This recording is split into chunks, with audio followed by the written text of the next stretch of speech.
கடந்த ஒரு 30 வருஷத்துக்கு அப்புறம் நியோ லிபரலைசேஷனுக்கு அப்புறம் ஒரு 30 வருஷத்துக்கு அப்புறம் ஒரு அன்சர்டனிட்டி வந்து எல்லா இதுலயும் வந்து இன்னைக்கு சொசைட்டில பயங்கர இதா இருக்கு. அது வந்து இன்னைக்கு வந்து நீங்க சொல்ற மாதிரி நீங்க எவ்வளவு பெரிய ஜாப்ல வேணா இருக்கலாம். 30 வருஷத்துக்கு முன்னாடி ஒரு ஸ்டெபிலிட்டி இருந்துச்சு. இந்த வேலைன்னா எங்க எங்க எங்க அப்பச்சி இருக்காருன்னா அவர் வந்து லைன்மேன் தான் வாழ்க்கை ஃபுல்லா. எங்க இன்னொன்னு விவசாயம்னா விவசாயம் அப்படின்னு ஒரு ஸ்டெபிலிட்டி இருக்கு. இன்னைக்கு வந்து ஒரு ஸ்டெபிலிட்டி நீங்க நல்லா சம்பாதிக்க கூட இருக்கலாம், பட் யூ டோன்ட் நோ நீங்க அடுத்த மாசம் இதே வேலையில் இருப்பீங்களா என்னங்கிற இது இந்த எஃபெக்ட் த்ரூ அவுட் தான். இது ஒரு ஒரு ஒரு ரிப்பிள் கிரியேட் பண்ணிருக்கு, ஒரு இன்செக்யூரிட்டி. அப்படி இருக்கிறது மனிதர்கள் அது என்னவா மாத்திருக்கு, அது ஃபேமிலிக்குள்ள என்ன டைனமிக்ஸை கிரியேட் பண்ணிருக்கு.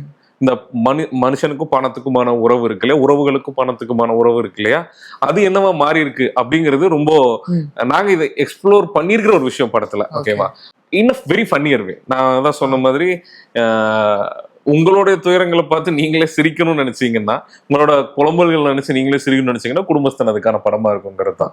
ஸோ இது வெறும் காமெடி படம் அப்படிங்கிறது எங்களோட இன்டென்ஷன் கிடையாது. காமெடி படம், பட் வி ஹாவ் டு இன்னைக்கு இருக்கிற சொசைட்டியை ரிஃப்ளெக்ட் பண்ணும் அப்படிங்கிறது அதுக்குள்ள இருந்த ஒரு விஷயம்.